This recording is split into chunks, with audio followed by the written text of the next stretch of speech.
Bonjour, bonjour à tous. Selon là où vous êtes, bonne soirée ou bonne matinée. Nous avons cette organisation, la section haïtienne de l'ISOC, avec l'appui de l'ISOC et l'HTEC, ainsi que de la section haïtienne de l'ISOC que nous avons organisée sur Webinaire.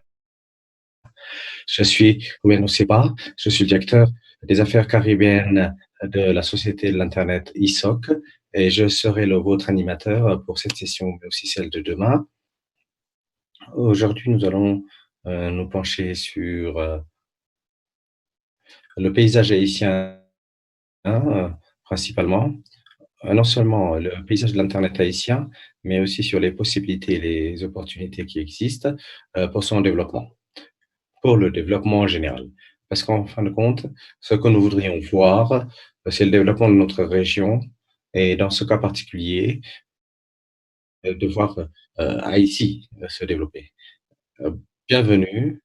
euh, il peut y avoir quelques défis en termes de son. Nous allons essayer de les régler au fur et à mesure. Avant tout, permettez-moi de l'inviter Robert Cindy, qui est le président de la section haïtienne, pour quelques mots d'ouverture et nous allons passer aux autres remarques liminaires. Robert, pouvez-vous partager avec nous quelques points de vision sur cette problématique avec nous? Euh, Bonjour Shannon, bienvenue, bienvenue à tous à cette première session sur les réseaux communautaires. Nous sommes la section haïtienne de ce programme Senskis, parce que c'est une organisation qui forme des leaders pour une meilleure accessibilité et pour un meilleur usage de l'Internet. Nous sommes plus de 100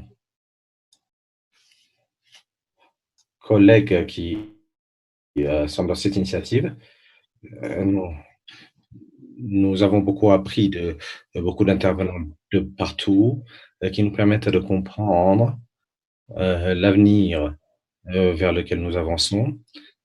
Et nous voulons que tout le monde soit pris à bord, personne ne doit être laissé pour compte. Jen Kofing, Max Sanawi et tous les panélistes, nous espérons beaucoup apprendre de vous. L'Internet est pour tous et je vous remercie, l'Internet Society, IT et tous les partenaires qui ont permis votre participation à tous à cette session lors de ce panel prestigieux. Permettez-moi de vous remercier tous et de laisser la parole au président de session. Je vous remercie. Merci Robert. Sans plus attendre, démarrons la première session qui, qui a pour titre Paysage haïtien de l'Internet, avec l'accent sur les réseaux communautaires. Nous avons les panélistes pour cette session particulière. Nous avons Marx Larson Paris, par exemple, qui est le président et directeur général d'une société appelée Transversal. C'est une société qui s'occupe des technologies d'information et qui est basée à Haïti. Et Marx a été très impliqué dans le développement régional relativement à la gouvernance de l'Internet. C'est un expert que nous avons au niveau des Caraïbes. Euh, le deuxième panéliste est un bon ami aussi, Wilson Kiev, qui, qui a plusieurs chapeaux, euh, mais nous allons l'écouter en tant que conseiller du gouvernement, conseiller spécial, c'est quelqu'un qui a beaucoup travaillé, beaucoup en Haïti avec toutes sortes de sociétés, toutes sortes de sociétés américaines ailleurs aussi. Et lors de son retour à Haïti, après cette expérience américaine, il a voulu apporter une différence pour aider le pays et avancer sur ces sujets. C'est l'objet de son retour. Et aujourd'hui, il est conseiller spécial du gouvernement de Haïti et c'est un honneur véritablement de l'avoir parmi nous aujourd'hui. Le troisième panéliste de cette session est Jen Coffen, qui est le vice-président principal pour la croissance de l'Internet de notre société, qui s'occupe de l'accès des réseaux communautaires, des stratégies relatives à ces réseaux. Et Jen, c'est quelqu'un qui sera en fin de compte responsable de ces questions. Donc, commençons à brosser le paysage haïtien de l'Internet. Et la bonne personne pour cela, pour nous expliquer cela, c'est Max Larson Harry. Max, pouvez-vous partager avec nous ce à quoi le paysage de l'Internet haïtien ressemble aujourd'hui? Je vous donne la parole. Merci, merci Shannon. Permettez-moi de dire que c'est un grand plaisir que de faire partie de ce panel distingué. Ce que je ferai maintenant, comme vous l'avez dit, c'est de brosser un tableau concis de l'écosystème de l'Internet haïtien. Permettez-moi de partager avec vous quelques diapositives qui vont accompagner cette présentation.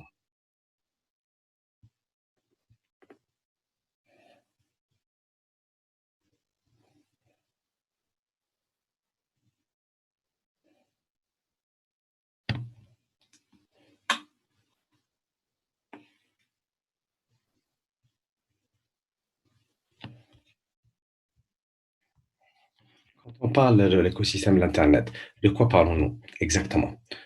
Nous parlons, lorsque nous décrivons les communautés et les organisations communautaires, nous utilisons ce terme écosystème Internet, ces communautés qui sont impliquées organiquement pour fournir les services, les technologies, les infrastructures qui composent ce que nous appelons l'Internet.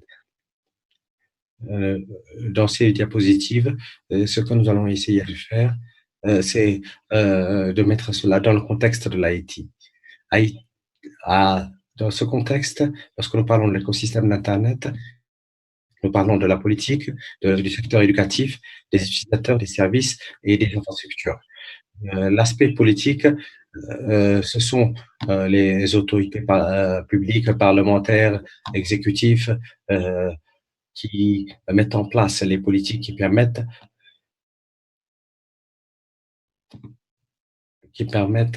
la pénétration de l'Internet, l'adoption de la technologie. C'est un environnement politique qui entoure ces sujets. Le deuxième pilier, c'est l'éducation, le renforcement des capacités. C'est un aspect très important pour l'adoption des technologies. Nous avons donc des institutions du monde éducatif, les universités, les centres techniques de formation et d'autres organisations internationales telles que les ONG qui sont impliquées dans la formation et le renforcement des capacités à cet égard. Troisième pilier, nous devons parler des utilisateurs. À chaque fois que nous pensons à une institution ou à un individu qui est usager de l'Internet, nous parlons d'utilisateurs.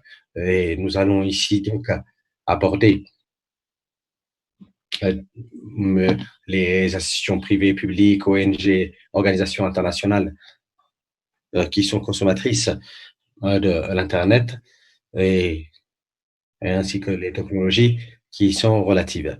Nous avons d'autres organisations des usagers. Nous avons par exemple la section locale de ISOC ou l'association ATIC qui est celle des usagers des technologies et, et d'autres organisations qui sont importantes dans cet écosystème de l'Internet. On parle ensuite des services en tant que piliers. Nous avons l'attribution des domaines, des noms de domaines qui sont importantes. Il y a aussi d'autres organisations qui fournissent des services à la communauté locale usagère de l'Internet, mais aussi pour la consommation internationale, on peut citer les producteurs de contenu dans cette catégorie. Donc, ce pilier est donc de grande importance. On peut ensuite aborder les infrastructures. Qui sont un pilier, ce sont les fournisseurs de services de l'Internet. Aujourd'hui, à Haïti, nous avons 5 fournisseurs de services Internet qui se partagent le marché de Haïti.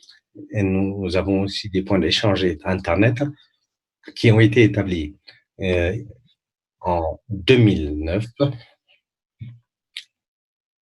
et, et les réseaux de fournisseurs de contenu qui ont été établis euh, euh, dans, comme Google, Akamai, PCH, Facebook, DF, Put. Ce sont euh, des composantes essentielles pour l'infrastructure et tout cela constitue l'écosystème de l'Internet haïtien. Donc, quand on parle des réseaux communautaires, on peut alors voir que les réseaux communautaires euh, sont relatifs à chacun des piliers de cet écosystème local de l'Internet haïtien. Donc, les autorités publiques ont leur rôle à jouer en mettant en place de bonnes politiques. Et nous devons aussi réfléchir sur les aspects éducatifs pour renforcer les capacités techniques, mais aussi d'autres composantes importantes euh, pour former ceux qui demain seront les dirigeants des initiatives. Nous avons les communautés d'usagers qui sont, dans le cas des réseaux communautaires, sont ceux qui appartiennent à une population marginalisée à cause de faibles revenus, de contextes économiques, sociaux ou même de localisation géographique. On peut parler, par exemple, de ceux qui sont dans les zones rurales. Bien sûr, il faut parler des services en termes de réseau communautaire. Il faut s'assurer que les initiatives soient aussi durables et en matière d'infrastructure. Ce qui est important, c'est de mettre en place les réseaux physiques qui sont la base des réseaux communautaires.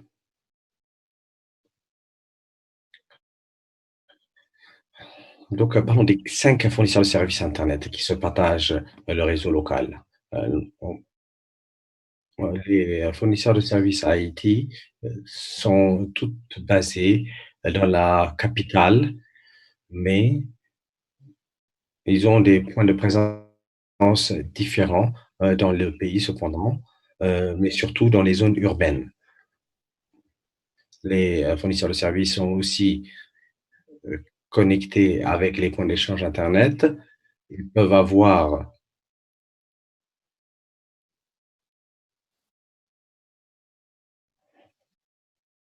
Ils peuvent utiliser des CDN locaux et avoir accès des réseaux fournisseurs de contenu tels que des caches Google, Akamai et Facebook au point d'échange Internet. La- les points d'échange Internet sont un point important dans, dans le contexte local de cet écosystème parce que ces points d'échange aident à une meilleure robustesse et fiabilité de toute l'infrastructure haïtienne. Enfin, c'est la connexion vers les réseaux internationaux qui se passe via la fibre optique. Vous pouvez avoir ici une idée euh, de à quoi ça ressemble. Vous pouvez voir deux lignes en fibre qui sont utilisées pour connecter Haïti au reste du réseau de l'Internet. On voit aussi qu'il y a une autre initiative qui est privée, dont un fournisseur de services est l'acteur, qui utilise la fibre optique en se connectant via la République dominicaine reste l'Internet mondial. Donc, c'est ce à quoi ressemble l'infrastructure de l'Internet haïtien aujourd'hui. Permettez-moi de conclure en abordant les deux dernières diapositives avec les indicateurs clés. Si vous examinez ces indicateurs attentivement, vous pouvez voir qu'ils mettent l'accent sur le pourquoi. Pourquoi nous avons besoin d'en faire plus en matière d'infrastructure, en matière de mise à disposition de services, en matière aussi de rayon d'action, aller vers plus de personnes euh, qui aient accès et accroître donc grâce à cela la pénétration de l'Internet à Haïti. Si vous regardez le pourcentage de foyers qui ont accès, c'est à 10% de l'Internet. Pourcentage de foyers qui ont accès, mais aussi Internet, individus qui utilisent l'Internet, vous pouvez voir que c'est à, à très faible. En le comparons avec le continent américain, vous pouvez voir qu'il y a beaucoup de marge de progrès. Il faut rester positif et ce sont les chiffres de l'IUT qui de 2017. Donc il y a beaucoup encore à faire.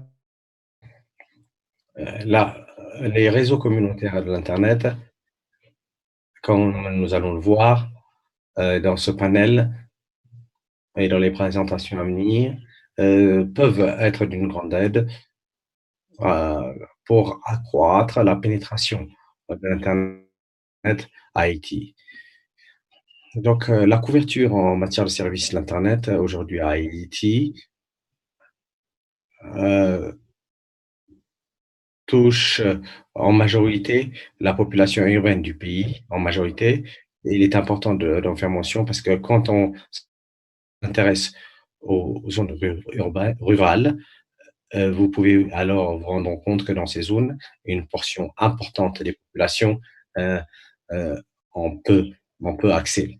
Donc, il y a plusieurs facteurs qui l'expliquent, qui sont combinés. Le coût élevé des services, le coût élevé aussi, si on le compare aux revenus existants dans ces zones, qui par rapport à la moyenne de Haïti, mais aussi euh, la, la, l'alphabétisation qui est en retard dans ces zones. Cela nous vient d'une étude qui a été publiée pour la Banque mondiale par les autorités publiques. Merci beaucoup. Merci pour cette opportunité. Merci, Max. Notre présentateur est il va nous aborder les questions de stratégie pour qu'il y ait plus d'accès d'Internet, à l'Internet, mais aussi s'intéresser de façon holistique au développement des TIC. Wilson Fever, ce sera à vous.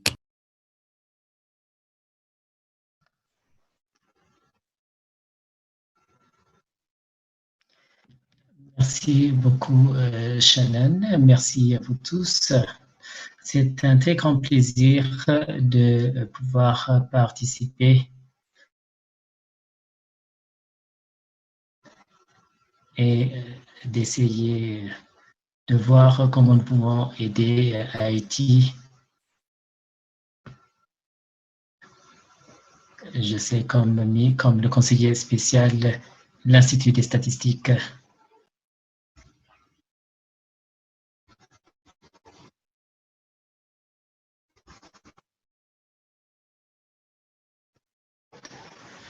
Et donc, j'ai beaucoup d'intérêt en ce qui concerne ces nouveaux développements. SOC est en train de voir cela permet au gouvernement.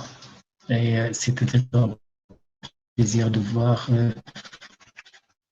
les différents rôles, comme cela a été indiqué par M. Larsen.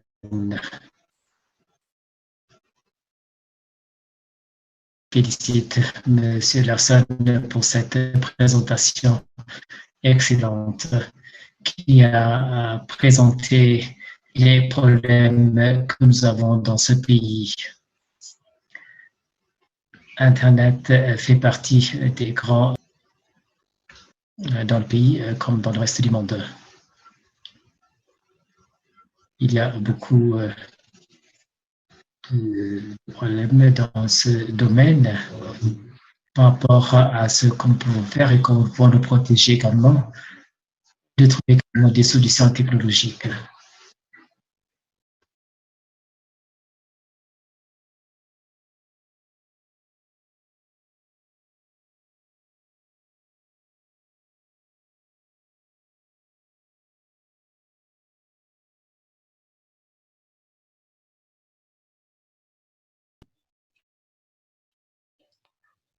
Nous avons un décret qui vient d'être publié en juillet, qui se concentre sur mon institution,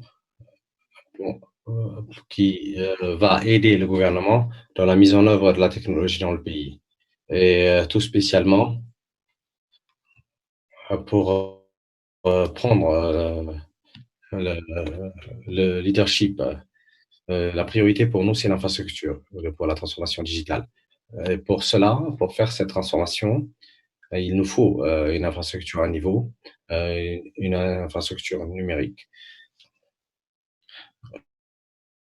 Et cette infrastructure ne peut exister sans que nous ayons l'Internet. Donc, c'est la base pour l'avoir. Le secteur financier, par exemple, puisqu'on parle d'inclusion financière, pour aider que les gens aient accès aux services bancaires, nous pouvons atteindre, par exemple, cet objectif que si nous avons une infrastructure numérique à niveau. Mais malheureusement, nous ne l'avons pas. Nous avons beaucoup de partenaires qui nous aident à avancer sur ces questions. Et en matière de lignes à haut débit, nous travaillons avec la Banque mondiale pour voir ce que nous pouvons faire. Et c'est la pandémie qui nous ouvre les yeux.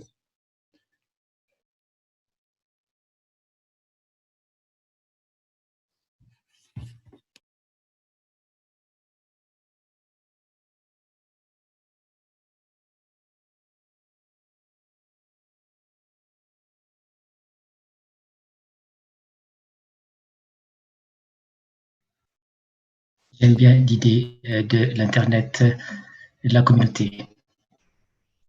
Et nous avons à peu près 146 communes, c'est-à-dire des grandes villes. Et nous avons 575 différentes sections. La plupart ne disposent pas d'électricité. Et Shannon, pour essayer d'établir un projet pilote pour démontrer au gouvernement les capacités et la portée, et pourrait aider également la mise en œuvre. Internet est très importante et dirigée par le secteur privé en ce moment, qui est le seul prestataire de services, comme cela a été mentionné par M. Larson. Mais il faut garder à l'esprit qu'ils sont là pour faire des affaires. Et donc, ils vont pour couvrir là où il y a une donc qui est très importante. C'est ainsi qu'ils arrivent à couvrir. Internet aujourd'hui représente un domaine important qui représente plus de la moitié de la population, pas exactement la moitié, parce que nous sommes à peu près 4 millions de personnes. Et la zone métropolitaine comprend la population qui a plus de privilèges pour avoir Internet. Nous avons 10 villes principales.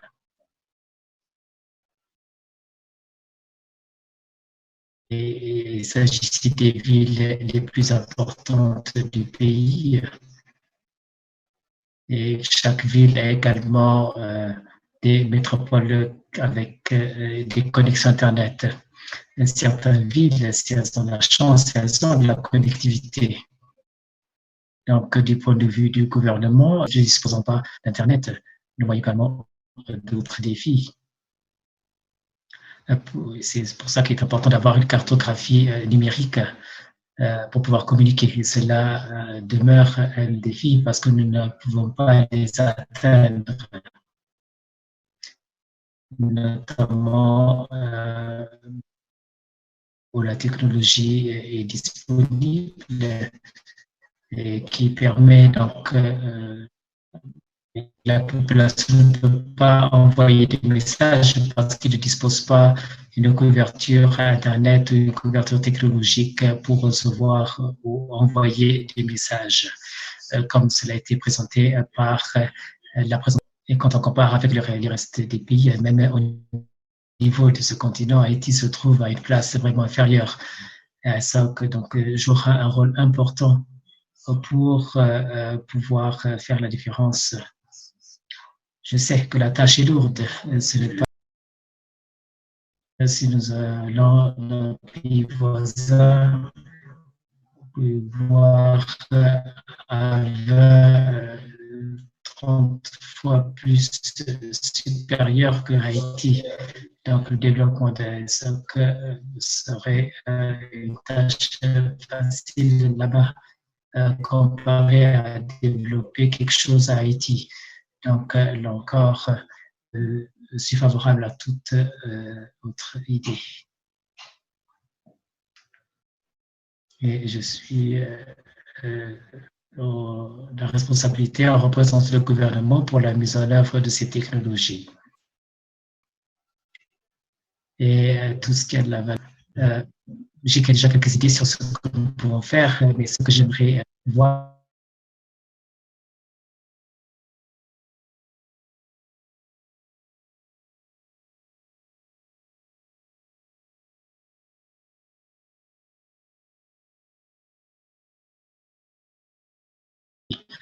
en ce qui concerne la population, vous pouvez voir, comme M. Larsen l'a mentionné,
certaines personnes l'appellent comme la mère d'Internet.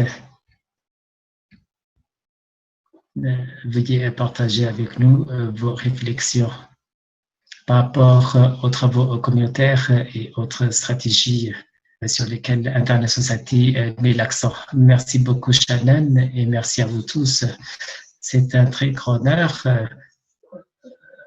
C'est un très grand honneur d'être parmi vous aujourd'hui. Et Shannon l'a déjà mentionné.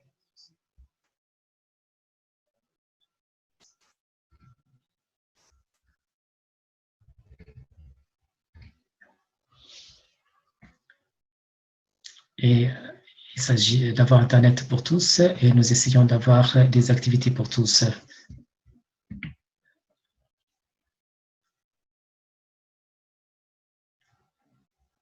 La opportunité d'avoir une situation difficile et de pouvoir la changer. Et comme Max l'avait dit, le temps est opportun. Nous avons des infrastructures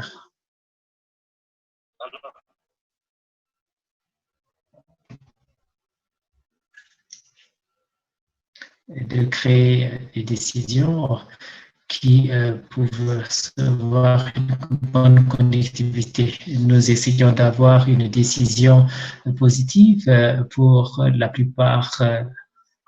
Je dirais que tout ce que nous avons mis personnes. Je fais des tweets souvent en disant que ce sont les humains qui font le net. Si vous ne formez pas des personnes avec les bons outils, avec les bonnes informations, nous ne pouvons pas avoir une bonne connectivité. Il s'agit donc de mettre ensemble les ressources parce que votre pays va être différent des autres pays. Et il y a des différences même à l'intérieur même du pays et vous savez mieux ce qui doit se faire au niveau local en utilisant également les expériences internationales. Nous savons que quand les personnes sont connectées, nous devons prouver au, au pouvoir étatique que c'est avantageux. Le Covid nous a montré que Internet a été très vital.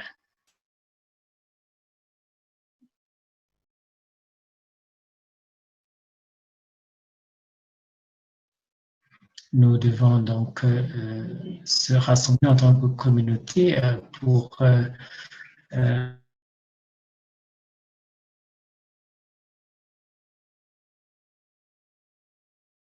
et ce changement doit avoir un catalyseur.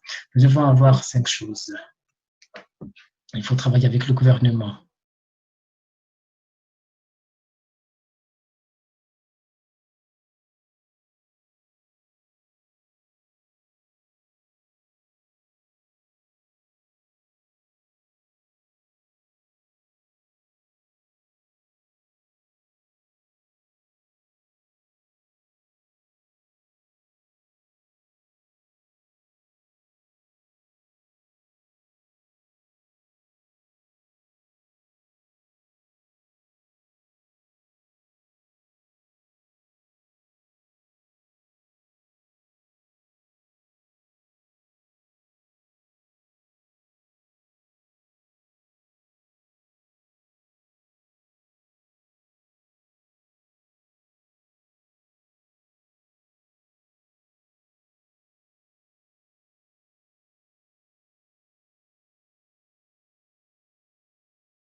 Ouais, donc il faut voir aussi, heu, voir comment de tester les données pour les nouveaux outils. Nous avons les outils pour cela. Il faut démarrer, il faut entamer avant tout. Il y a, les autres panélistes qui peuvent, aussi aider à savoir comment le faire. Donc, il faut mieux cartographier, il faut changer les mécanismes de financement. L'accréditation doit être plus simple et travailler avec nous pour, démarrer. On peut alors, le faire, dans tout le pays. Il faut cartographier, c'est très important. Je ne veux pas prendre trop de temps, mais je voudrais dire que c'est quelque chose de sérieux pour moi parce que, on nous demande des comptes maintenant, heu et nous avons cette opportunité d'aller plus loin. Saisissons cette opportunité, pour, répondre à ce défi. Nous avons un défi en termes de temps. Nous avons quelques retards, heu donc, je voudrais que nous parcourions toutes les sessions pour et ensuite réserver les questions-réponses pour la fin. Heu, je voudrais, vous demander votre indulgence parce que nous avons, heu, commencé un peu tard et donc, prenons 7 minutes de plus que le temps que nous avons imparti à cette session, pour, que nous abordions tous les sujets de ce webinaire de façon, plus exhaustive. Pardon pour cela. Donc, continuons pour respecter le Passons à la session suivante. Nous allons maintenant nous intéresser aux recommandations techniques. Quand on parle des réseaux communautaires dans un pays et qu'on les déploie, on peut avoir certains défis en matière de politique. Parce que parfois, nous pouvons ne pas avoir les politiques en place pour pouvoir déployer ces réseaux communautaires et nous allons réfléchir comment faire pour bien déployer quand même ces réseaux communautaires dans un pays précis. Une fois que vous avez les politiques, alors, on ne peut continuer simplement à en parler. Il nous faut avoir concrètement un déploiement de ces réseaux. Donc, il faut s'intéresser aux aspects techniques à ce niveau-là. À cette session, nous allons aborder deux sujets. Premièrement, l'aspect politique. Quelles sont les politiques qui doivent être en place qui nous permettent de déployer ces réseaux communautaires dans un pays. Enfin, ensuite, les aspects techniques. Comment le faire? Euh, à cette session, nous avons deux collègues de l'ISOC, Internet Society, qui sont vraiment en pointe sur les questions de réseau communautaire à l'ISOC. On ne peut parler au sein de l'ISOC de réseau communautaire sans passer par ces deux personnes. Nous avons Max Fujiavo d'abord. C'est un leader de communauté et il y a aussi un adjoint, Juan Perrano, qui l'aide aussi dans ces sujets. Donc, ce sont les sujets vers qui se tourner quand on veut déployer les réseaux communautaires, non seulement dans les Caraïbes, mais dans le monde entier. Commençons par Juan. Juan, quelles sont les implications quand un pays a envie de mettre en place un réseau communautaire? Quelles sont les politiques pour vous qui doivent absolument être en place pour explorer les possibilités des réseaux communautaires? Merci beaucoup, Charles. Euh, Nous avions pensé que Max devait aborder les aspects techniques et ensuite passer sur les questions politiques. Donc, si vous voulez, nous pouvons inverser. On peut parler d'abord des politiques. En général, oui, on parle des parties prenantes, des politiques, et ensuite on passe au sujet technique. Mais je ne veux pas vous troubler si vous avez prévu quelque chose. Ou si vous voulez d'abord aborder les questions techniques, ça me convient aussi. Max, voulez-vous prendre la parole? Dans ce cas, donc, ok, Max, vous pouvez commencer. Bonjour, bonjour à tous. Bonne soirée. Nous, nous avons simplement une présentation rapide sur ces questions. Comme Shannon l'a dit, nous avons plusieurs défis auxquels nous sommes confrontés, nous tous, qui sont de nature politique ou de nature technique. Nous avons, nous avons nous avons dû nous intéresser aux dispositifs techniques que nous utilisons, qu'est-ce que nous trouvons en amont et en aval, qu'est-ce que nous connectons et ce à quoi nous nous connectons. Et nous devons ensuite nous intéresser à l'environnement politique. À l'Internet Society, nous avons divisé les personnes en deux. Pour moi, je m'intéresse aux aspects techniques. Erwan et lui spécialisés sur les questions de politique. Il y a beaucoup plus d'experts, de techniques et de questions politiques à l'ISOC, mais nous sommes simplement ceux qui penchons plus vers les aspects des réseaux communautaires. Je vais laisser un peu plus de temps à Erwan, mais ce qui est important,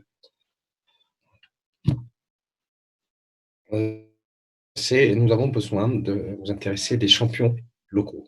Qui sont-ils? La dernière fois que je me suis intéressé à ces questions, nous avions 50 personnes que nous pouvions qualifier comme cela. Je crois que même que c'était 60.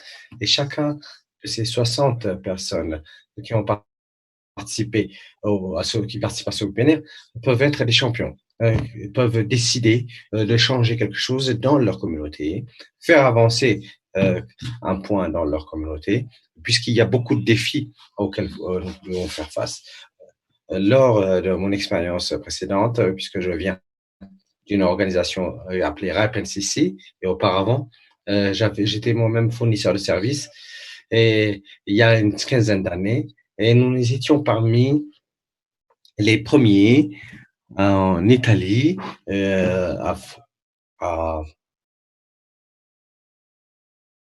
à mettre en place des services sans fil d'accès à l'Internet et nous avions beaucoup de défis pour choisir les appareils à utiliser. Et j'ai beaucoup d'anecdotes où j'allais dans une zone montagneuse pour euh, euh, alimenter un générateur électrique ou autre. Ce sont ce genre de défis que les réseaux communautaires sont confrontés. Donc, les deux aspects, quels sont-ils en matière de défis techniques? Mais il y a d'autres défis, bien sûr, mais permettez-moi de dire qu'il y en a d'autres, vous le savez. Il y a d'ailleurs, nous avons des cours sur les réseaux communautaires que nous pouvons mettre à vos dispositions pour aller plus en détail, mais il me semble que les deux groupes les plus importants sont d'abord les appareils qui dépendent de la réglementation et du spectre disponible. Certains des fabricants sont là, Microtik, Ubiquiti, Cambium, Cité et d'autres. Selon quelle partie du spectre vous voulez utiliser. Si vous voulez commencer, que vous avez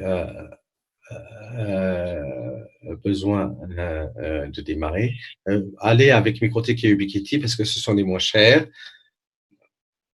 Peut-être qu'ils ne peuvent vous fournir euh, une largeur de fréquence comme d'autres, mais pour démarrer, ça devrait être suffisant.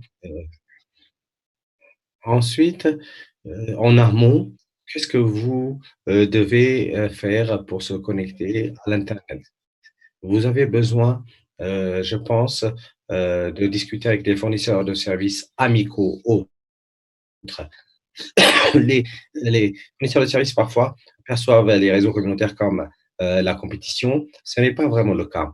Les réseaux communautaires, dans la plupart du temps, permettent une meilleure couverture pour l'accès à l'Internet dans des zones où les fournisseurs de services n'ont pas l'intention de se rendre parce que ce ne sont pas des réseaux qui économiquement offrent un attrait. Ensuite, il faut aussi interagir avec les autorités publiques et les organismes publics. Parfois, nous avons la même société qui est fournisseuse d'électricité, qui fournit aussi les infrastructures telles que celles de la fibre électrique ou Wi-Fi ou satellite. Il y a des choix à opérer à ce niveau-là quand vous vous intéressez aux acteurs en amont. Ensuite, la question de l'appui de l'électricité.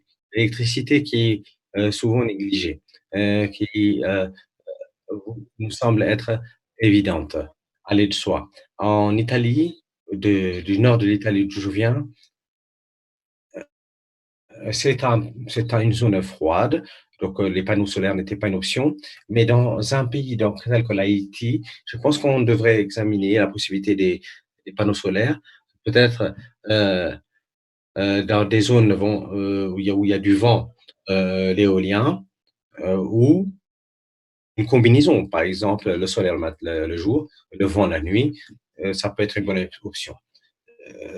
Donc, c'est la base lorsque nous nous intéressons au réseau communautaire. Ce sont les trois catégories sur les aspects techniques sur lesquels nous devons nous pencher avant tout. Ensuite, il y a les questions de politique.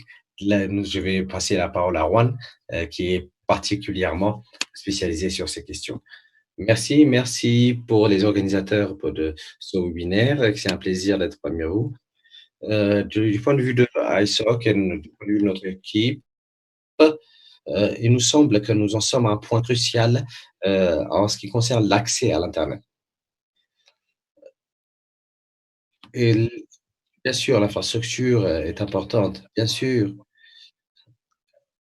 Le Covid nous a permis d'avoir cette opportunité et de rendre visible ce défi d'accessibilité, tout spécialement les questions qui restent en suspens en matière de politique.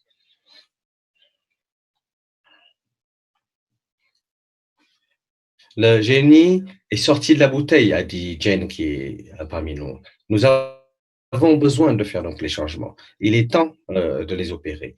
Donc, c'est une opportunité, et c'est d'ailleurs notre devoir de mettre en place des réseaux communautaires en complément comme solution d'accès.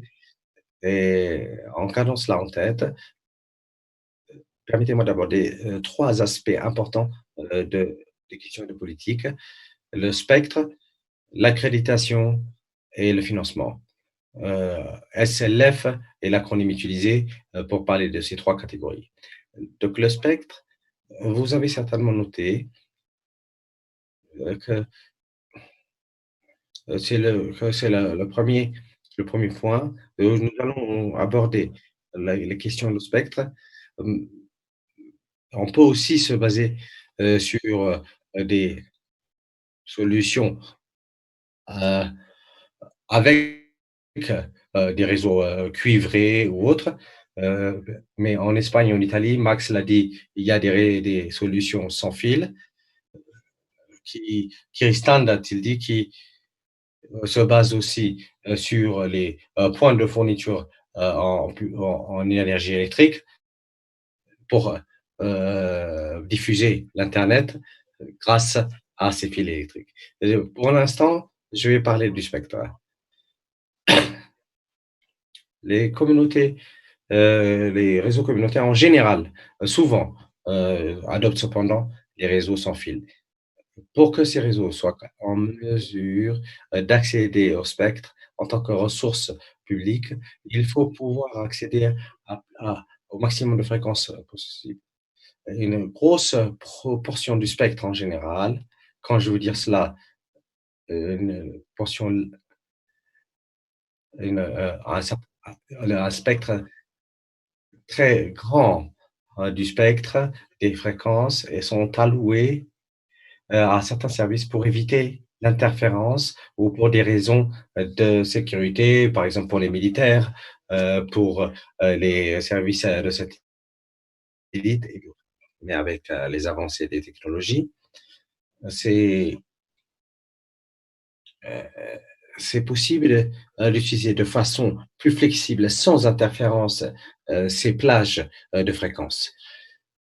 Il y a donc une possibilité d'utiliser ces nouvelles technologies pour mieux faire usage du spectre. Par exemple, les espaces blancs des TV sont un espace que les chaînes de télévision ont réservé pour elles parce qu'il y a longtemps, lorsque la chaîne était analogue, il y avait des plages allouées pour les opérateurs de télévision.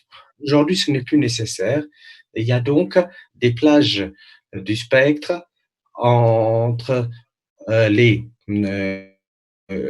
espaces réellement utilisés par la télévision qui peuvent être utilisés, qu'on appelle les espaces blancs télé. Ça peut être une solution pour l'accès communautaire, euh, pour mettre à disposition des services dans les zones reculées et rurales. On peut parler aussi d'IMT. Les technologies de téléphone mobile, ce sont des fréquences qui sont très utilisées dans le LTE, dans les 9000, 19, 18000. Ce sont des fournisseurs de services qui sont aujourd'hui de grande valeur. Mais si on peut dialoguer avec ces acteurs pour qu'ils partagent les plages qu'ils n'utilisent pas, et d'ailleurs, la réglementation pourrait encourager à cela pour, que s'il y a des poches non utilisées, puisque le spectre est alloué pour tout le pays en général aux fournisseurs de services, s'il y a des zones que ces fournisseurs de services n'utilisent pas, il est important de chercher de façon innovante à partager le spectre dans ces zones. En-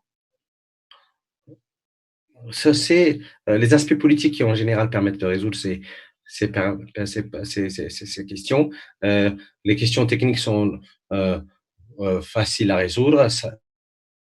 Par exemple, pour le Wi-Fi, euh, le Wi-Fi est très utilisé au sein des foyers, mais dans beaucoup de pays, euh, le- les, les fréquences des Wi-Fi ne sont pas sous licence, sauf sous certaines conditions. Euh,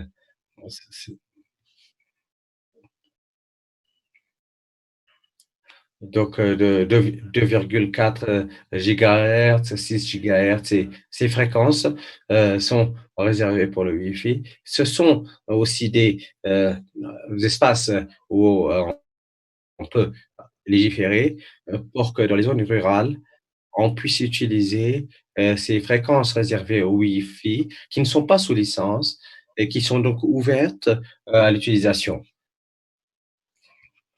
Ce que je veux dire, qui ne sont pas sans licence, ça ne veut pas dire que ce n'est pas réglementé. Les autorités de tutelle savent que ces fréquences existent, mais on peut les utiliser dans les réseaux communautaires sous certaines conditions de de puissance ou de fréquence. Donc, les licences. Les réseaux communautaires sont en général des opérateurs non lucratifs et opèrent pour le bénéfice des communautés. Demander donc des licences aux, aux autorités en charge, telles que les télécommunications ou d'autres, c'est très difficile parce que vous devez être accompagné par toute une batterie euh, d'avocats et euh, de juristes.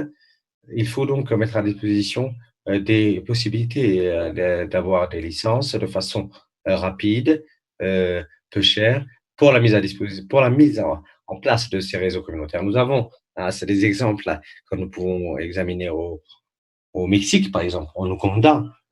Mais il y a aussi d'autres zones qui mettent en place euh, des processus d'attribution de licences légères quand c'est pour les attribuer à ces organisations non lucratives que sont les réseaux communautaires.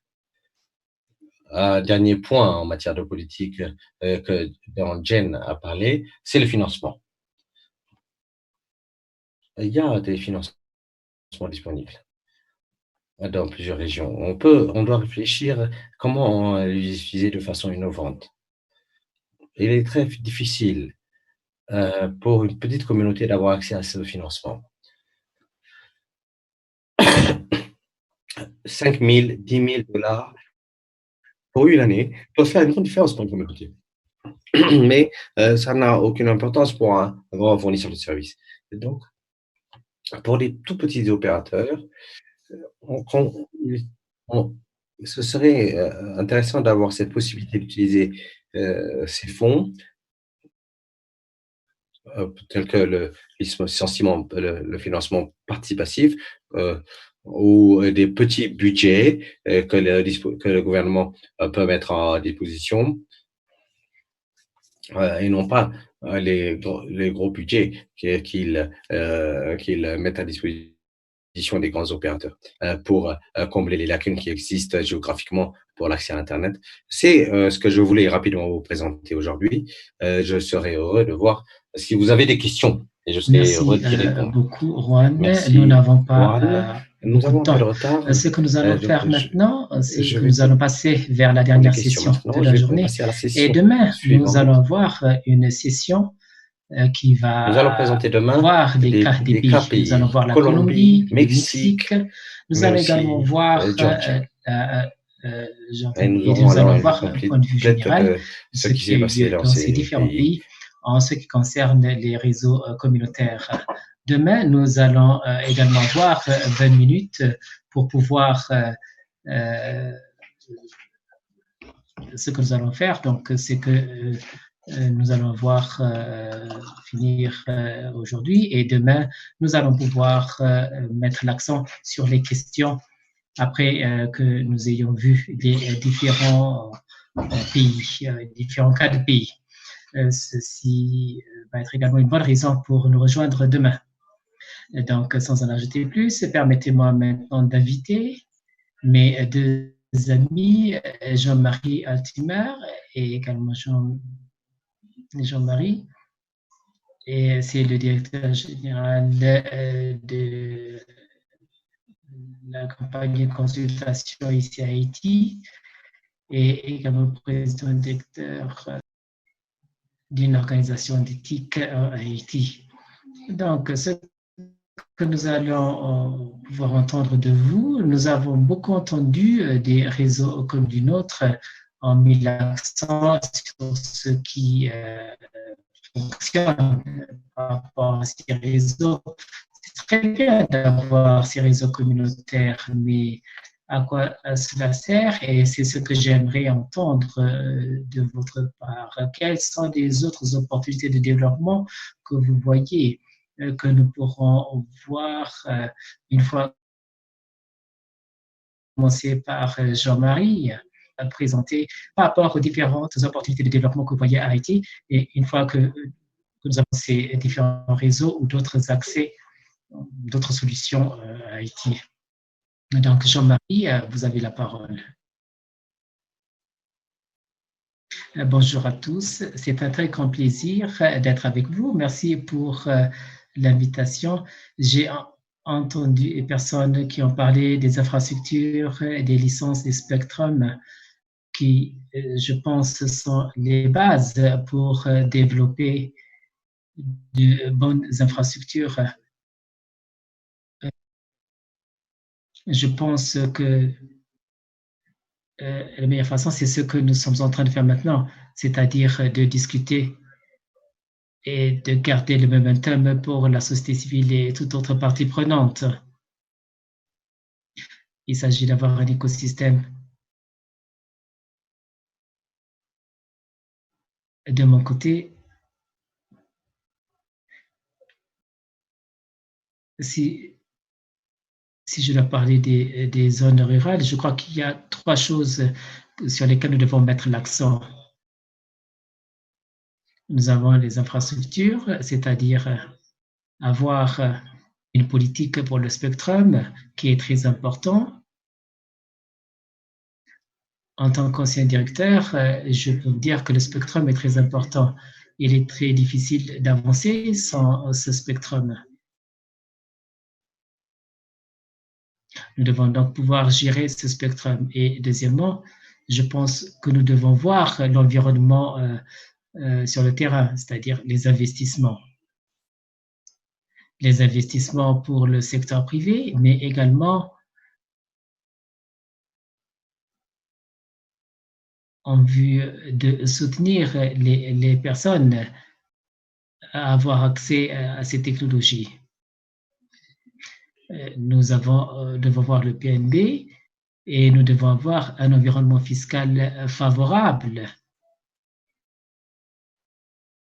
pour avoir un environnement dans lequel les gens peuvent investir et où les gens peuvent avoir accès également aux différentes technologies. Je pense qu'il faut également saisir les opportunités pour discuter avec les autorités locales. Cela est très important. Au niveau politique, comme vous avez un maire au niveau du village, avec très peu d'infrastructures au niveau de sa communauté, vous pouvez avoir des problèmes pour la mise en place de certaines technologies parce que vous avez besoin d'une chose ou d'une autre. Par exemple, nous avons eu un problème avec un maire et le maire nous avait dit qu'il n'avait pas suffisamment d'électricité dans son village. C'est pour ça que nous avons besoin donc le soutien des communautés locales. Donc, une fois que nous avons toutes les parties prenantes, le secteur privé, la société civile, nous devons également avoir les universités et les centres de formation. Les centres de formation, puisque nous devons autonomiser les personnes, les former, bien voir cet élément. Il faut également prendre en compte les médias, parce que les médias sont celles qui vont disséminer, diffuser les informations et renforcer l'accès aux technologies.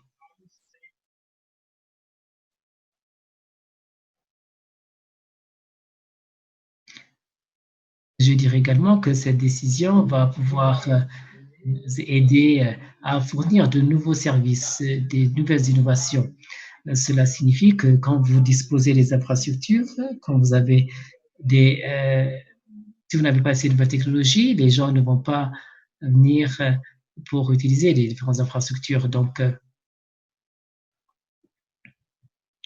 c'est pour cela qu'il faut avoir la participation de toutes les parties prenantes, l'environnement fiscal, le gouvernement, etc. Et les autorités locales également doivent être à bord dans les discussions. Il faut également avoir les universités et également les médias. Je pense que cela va pouvoir former un bon environnement. En conclusion, ainsi, nous pouvons avoir de nouveaux services et de nouvelles innovations. Merci.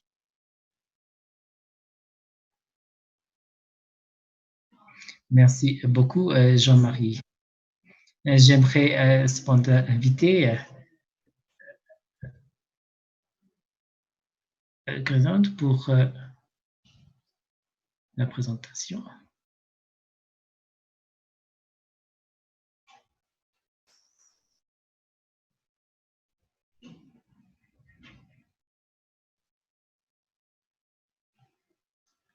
Merci beaucoup. Je suis très content d'être avec vous ce matin. Je partage mon écran pour que vous puissiez voir également suivre la présentation de manière visuelle.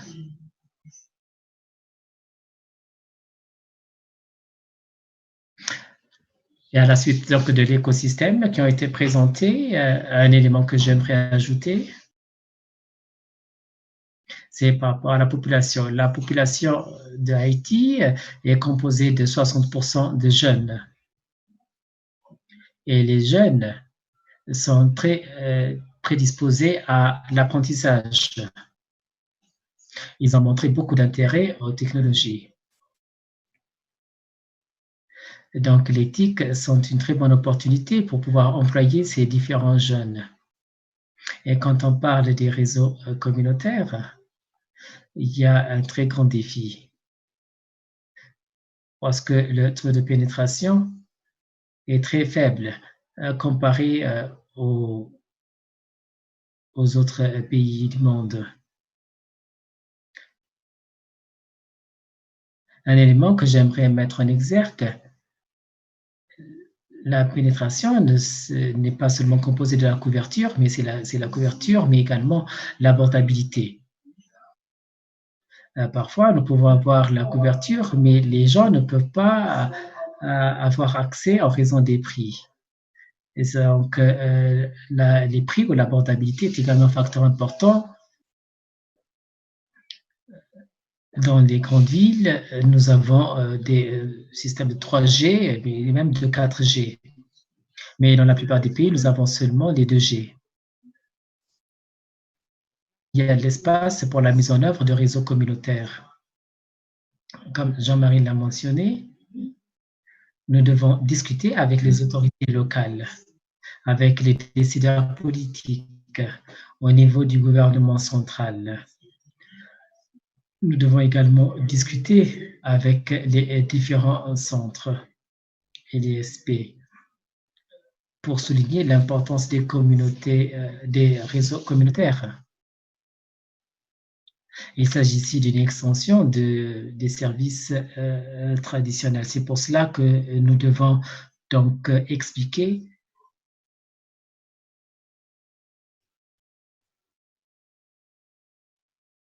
que nous allons seulement au lieu où ils ne couvrent pas. Et il ne faut pas qu'ils sentent que ce n'est pas profitable à leur égard. Il y a donc beaucoup d'opportunités pour la mise en œuvre des réseaux communautaires à Haïti. Une fois que nous avons ces personnes connectées,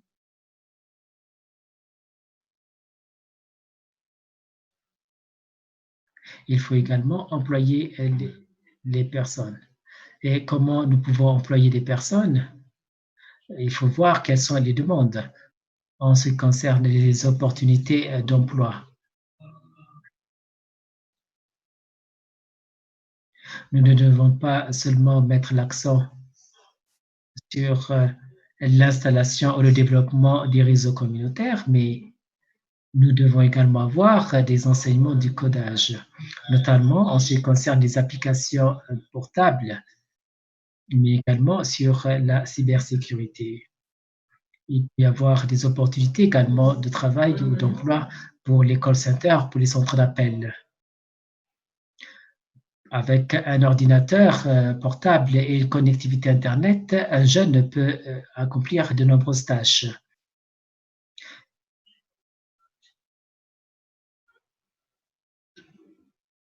Il y a également des formations éthiques qui a mis l'accent sur les femmes avec une très bonne expérience.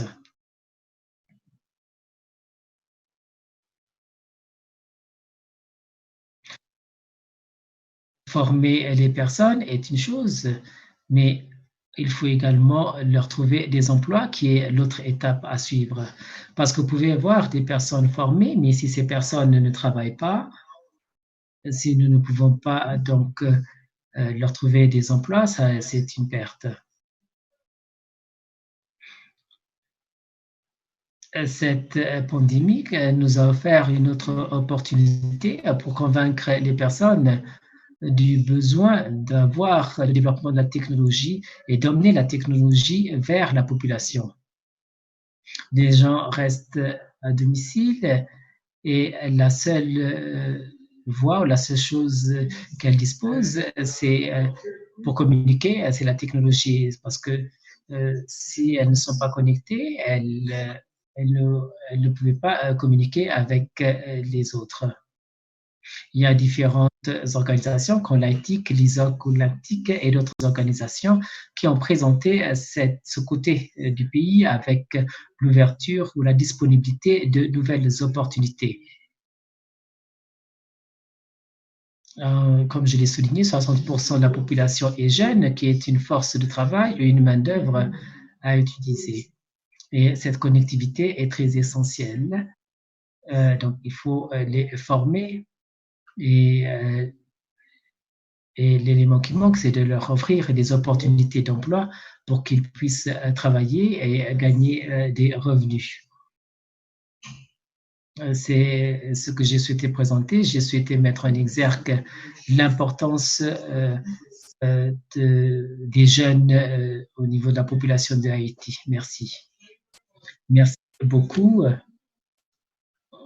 Nous avons quelques problèmes avec le temps parce que mais demain, nous allons avoir la deuxième session et c'est une session avec une présentation de 40 minutes et 20 minutes de discussion pour pouvoir répondre également aux questions sur lesquelles nous n'avons pas pu mettre l'accent aujourd'hui. Un dernier point que j'aimerais souligner avant de donner la parole et de conclure, c'est à partir des différentes présentations que nous avons aujourd'hui et je mets l'accent notamment par rapport aux présentateurs sur Haïti. Tous ces présentateurs étaient très passionnés par rapport à Internet et ils ont essayé. Nous savons qu'Haïti a des défis, mais quand on discute avec ces intervenants, on voit qu'ils sont engagés pour changer les choses à Haïti. Nous avons vu par exemple avec Hudson, il a travaillé aux États-Unis, il aurait pu rester là-bas, mais il a souhaité revenir dans son propre pays pour pouvoir contribuer. Et quand je discute avec des collègues à Internet Society, ils souhaitent tous contribuer pour le développement de Haïti. Et j'adore Haïti également. Max, Jane, Juan et tous, nous sommes tous présents ici pour aider, pour soutenir et pour donner le meilleur. J'aimerais vous inviter pour la session de demain. Nous allons mettre l'accent sur les pays, les cas des pays, Colombie et également Mexique et autres pays également. Et nous allons ensuite mettre l'accent sur les bonnes pratiques par rapport à aux accomplissements de ces différents pays. Quels étaient les défis qu'ils ont rencontrés par rapport au développement d'Internet dans les pays? Merci encore pour votre présence aujourd'hui. Et nous allons nous retrouver demain à la même heure. Et je vous promets que nous allons avoir 20 minutes de discussion et ensuite vous allez pouvoir poser également vos questions. Merci beaucoup. Juste vos derniers mots. Ensuite, je vais inviter également les autres panélistes pour demain. Merci beaucoup, Anan. Je pense que vous avez déjà conclu pour moi. Je dois remercier tous les membres de ce panel. Merci beaucoup, Shannon, pour votre soutien. Et merci également, Howard, pour nous avoir aidé à organiser ce webinaire. Et toutes les personnels d'Internet Society qui ont pu travailler, participer à cette réunion. Merci aux 60 qui ont suivi cette conférence.